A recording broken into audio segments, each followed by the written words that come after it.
Bismillahirrahmanirrahim.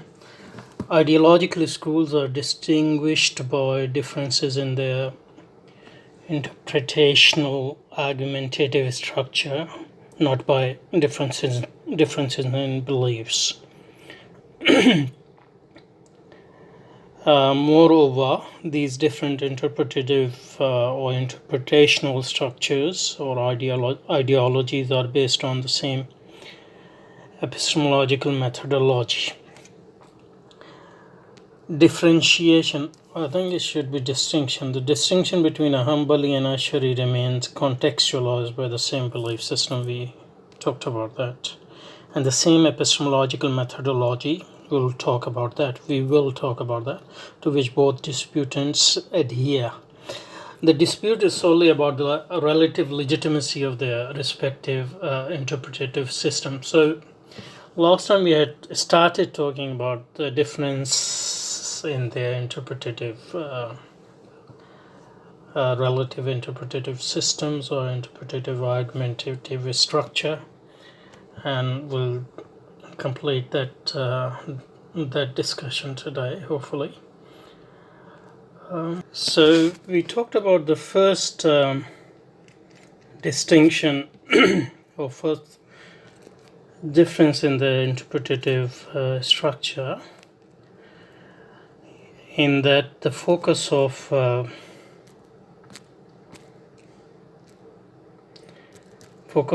Asharis is on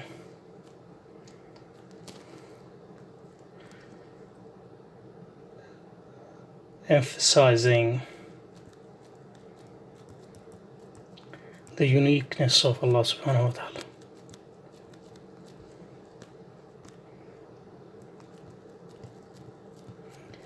Allah subhanahu wa ta'ala, in that they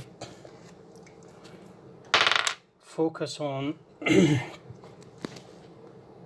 showing how Allah subhanahu wa ta'ala is unlike anything.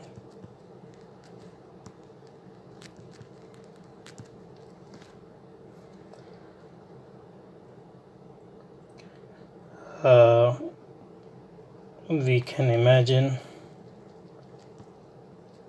let alone we can point out in this universe. So basically, in Surah Al-Ikhlas, Qul huwa Allahu ahad, Allahu samad, lam yalid wa lam yulad wa lam yakul lahu kufuwan ahad. These kufuwan ahad, lam yakul lahu kufuwan ahad. That's their focus. But that focus become one-sided in that they, at least partially, even though they don't deny any characteristics of or sifat of Allah subhanahu wa ta'ala, they differentiate between two types of sifat in Quran al-Majid.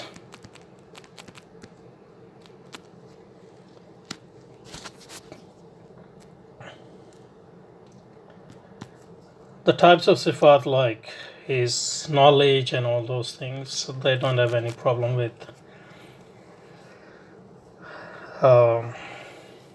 accepting them in their literal sense, but certain other sifat like his movement, or if Quran says Allah subhanahu wa ta'ala's hands, or his hands, or he sees and he hears. So they emphasize, they try to interpret those sifat in a way which denies their literal sense. And for example, instead of hands, they would say, by hand here we mean power or something like that. On the other hand, the focus of Hanbalis is to emphasize the living character of Al-Hayy Al-Qayyum, living character of Allah subhanahu wa ta'ala, in that he listens, he hears, he,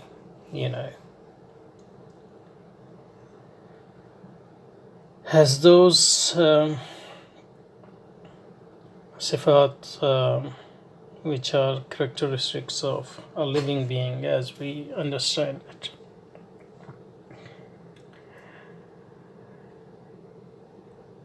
And Hanbali claim that Asharis ignore certain sifat of Allah subhanahu wa ta'ala and reinterpret them in a way in which those sifat are basically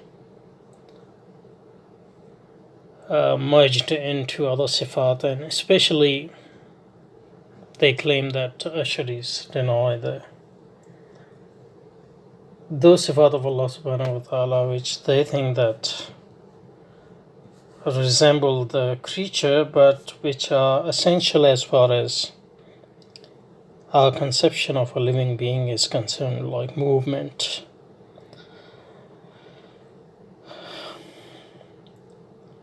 And as I said last time, in the debate, these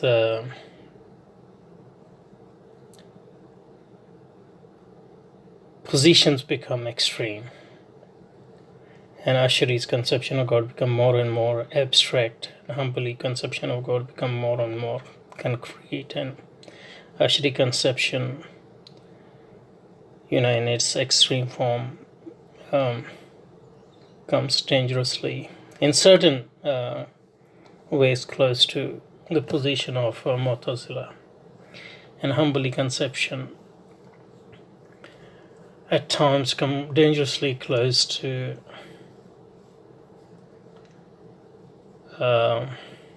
likening Allah subhanahu wa ta'ala to human beings or some sort of Superman.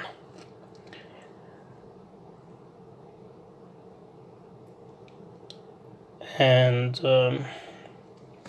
that's the danger. But on the other hand, there's also a positive aspect of this divide, because each of these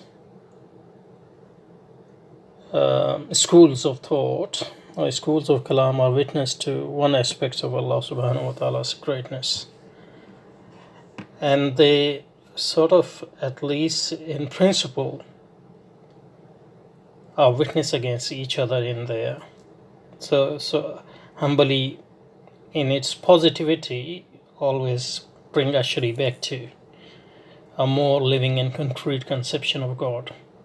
On the other hand, Ashari holds back. Ashari brings Hanbali, away from his potential tajseem. So this is the focus, and that's the main. I think. So it has both its dangers and its positivities, and as long as they are contextualized in its proper context, that is, they are schools of thoughts who basically agree on the fundamental belief system, then there's no problem. But then if that context is ignored and these debates, these specific differences become belief in themselves, then these schools become, instruments of the division among Muslims. Okay, so this is the first basic difference between these schools.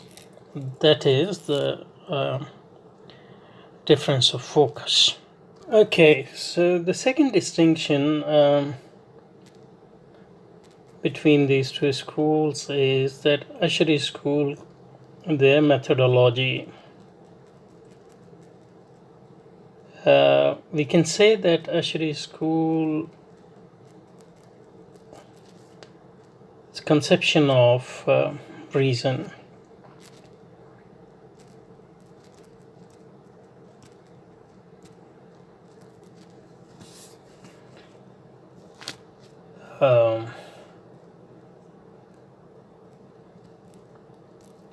is rationalist, in the sense that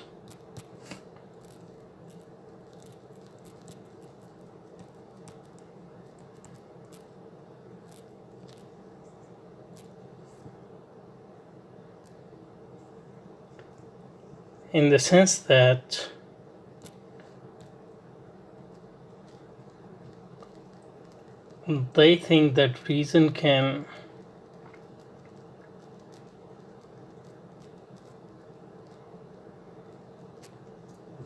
like all rationalists, they believe that reason doesn't just have organizational power.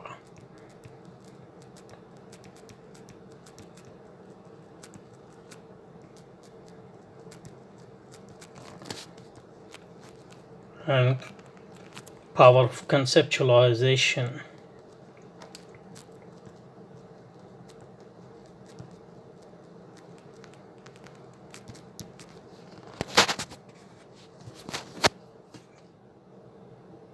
But also a power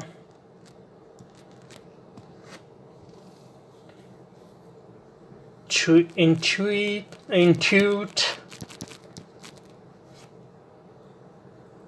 and understand reality. So reason doesn't just provide the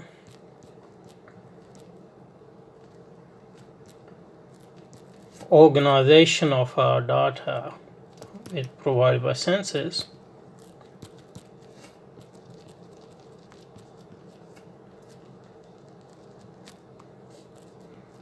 but also has an insight into the reality.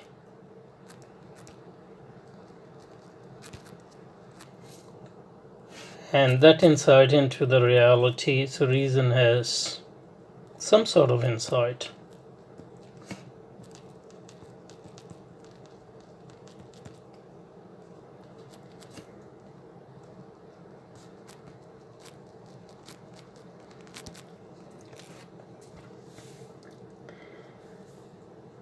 And that reality, which reason has some sort of insight, is both, it seems both physical and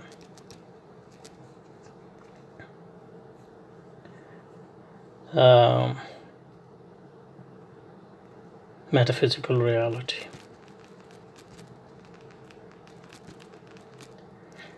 Which is a bit strange, because Ashari's developed one of the most powerful critique of this conception of reason having insight into reality in their conception of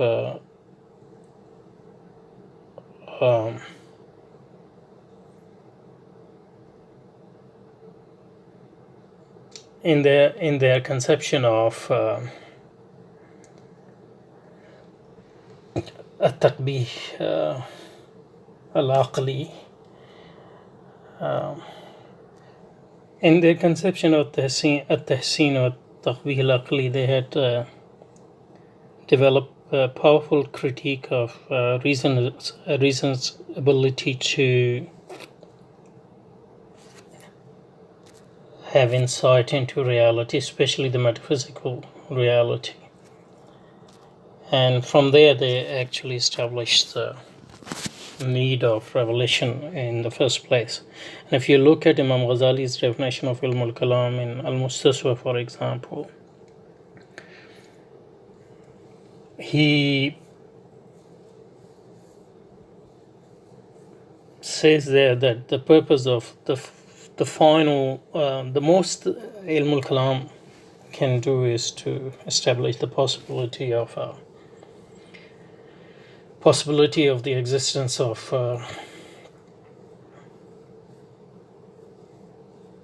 the creator of this universe, or the possibility of the existence of Allah subhanahu wa ta'ala. Beyond that, reason is helpless. But on the other hand, in logic, if you look at the conception of definition, especially the standard logical definition, through genus and specific difference, although Imam Ghazali's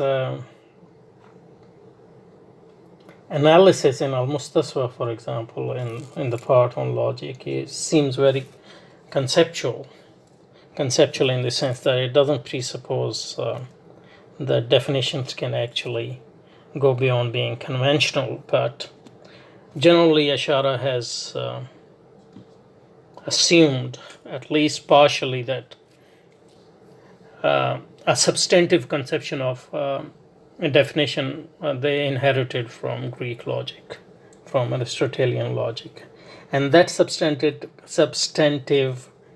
non-nominalist conception of definition presupposes that reason has some insight into reality. So what distinguishes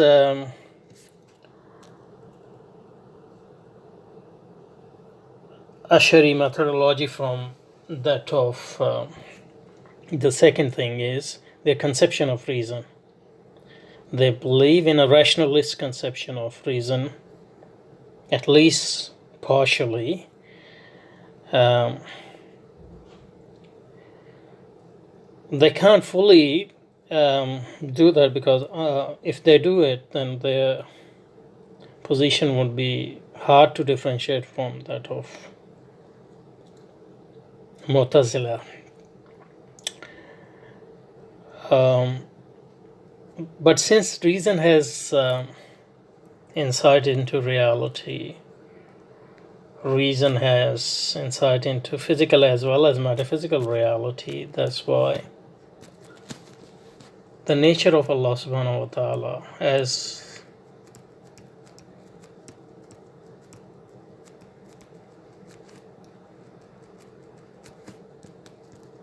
described in Quran can be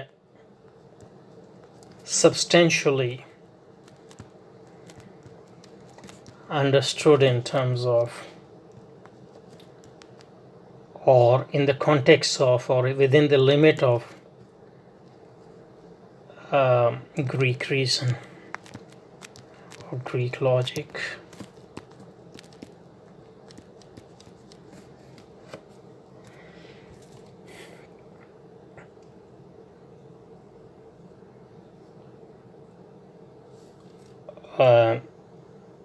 And Quranic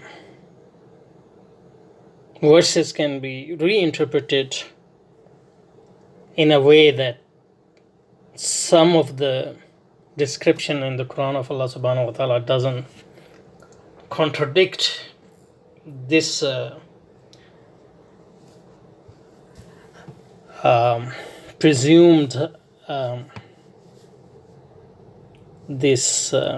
presumed requirement of rational insights.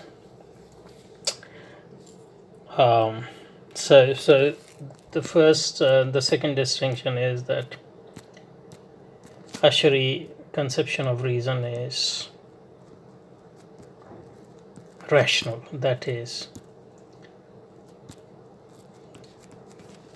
they don't just believe that reason have organizational power, but reason also has or can have insight into reality. and that reality can be physical as well as metaphysical.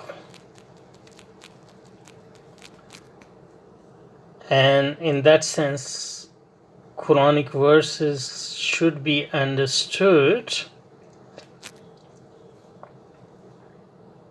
within the limits of those insights. So in a sense, this position is very close to, in theory, it's very close to Mu'tazila's position, because that's all Mu'tazila said as well, even though Asharis and Mu'tazila still disagree about what those powers are and limits of reason. So still, presumably, Ashari conception of reason's insight into reality is still limited as compared to that of Mu'tazila. So that's the second thing. On the other hand,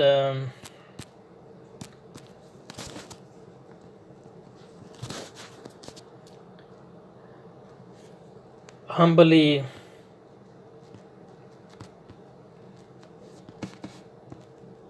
conception of reason is non-rationalist, that is empiricist. That is, generally they believe that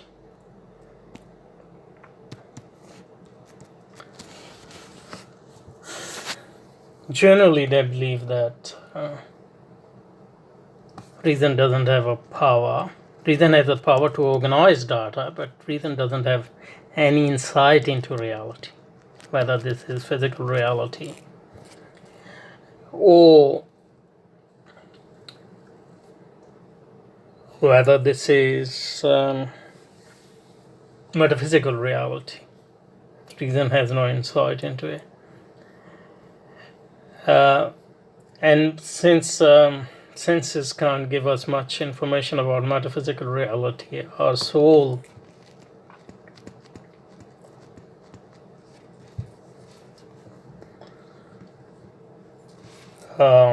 reliance as far as metaphysical reality is concerned is revelation. In that sense, Hanbalis have more robust conception of reliance on revelation as far as this is concerned. But then they understand, since we understand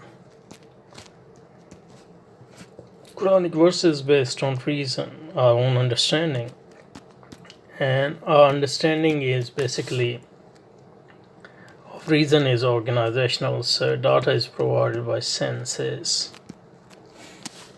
So there's no other way to interpret Quranic verses except through our image of reality, which is basically through senses. And so that can,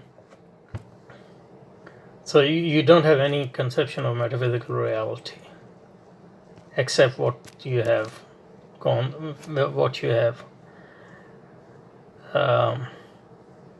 access to revelation, or maybe ilham as well, even though ilham again is not a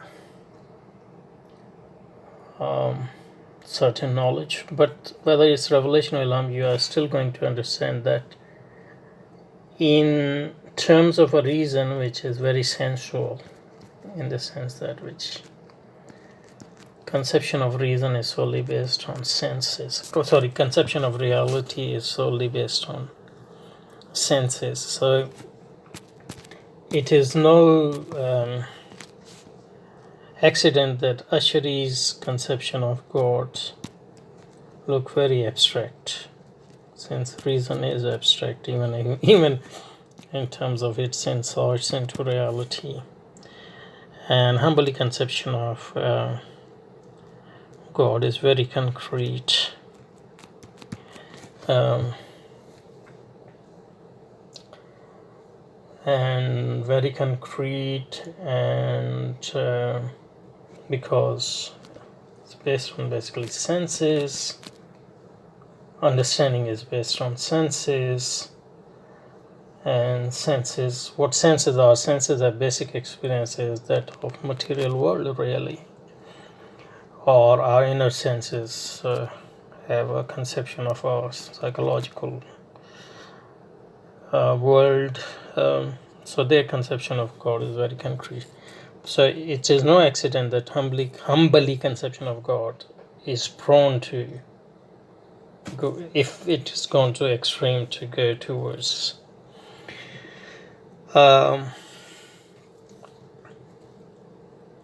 more concrete, more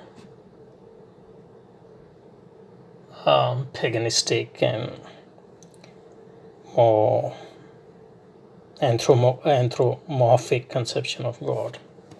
It can slide into that.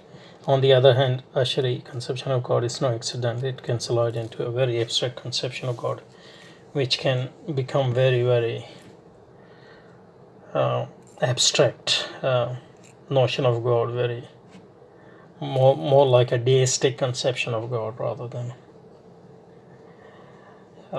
a concrete conception of God. And I think both Hanbali conception of reason and Ashari conception of reason need a critique in terms of the fact that Alamul Ghaib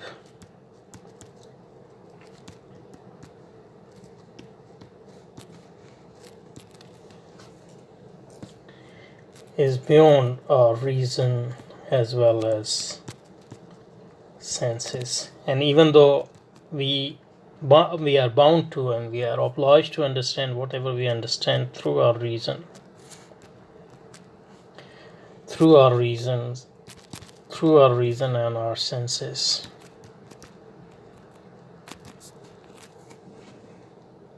we must never go beyond the minimum of understanding that through reason and senses, because what we are trying to understand is beyond senses and beyond reason and belong to a world of which we have no imagination and no clue about, except through revelation and except through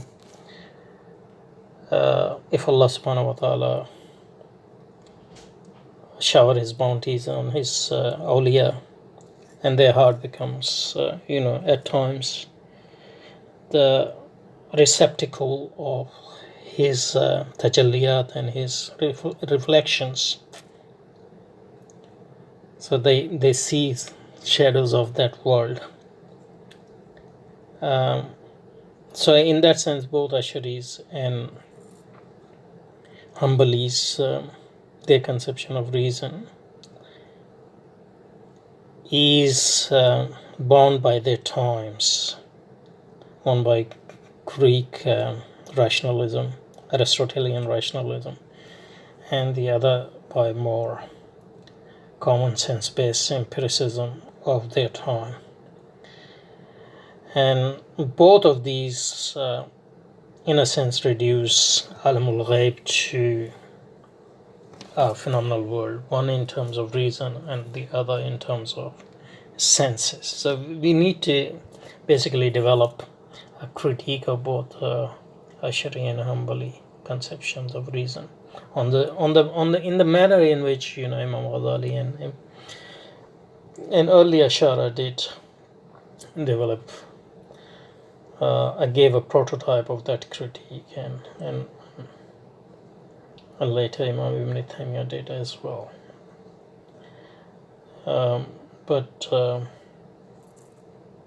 So we, in a sense, we need to combine Ghazali and Ibn Taymiyyah's projects, in a sense.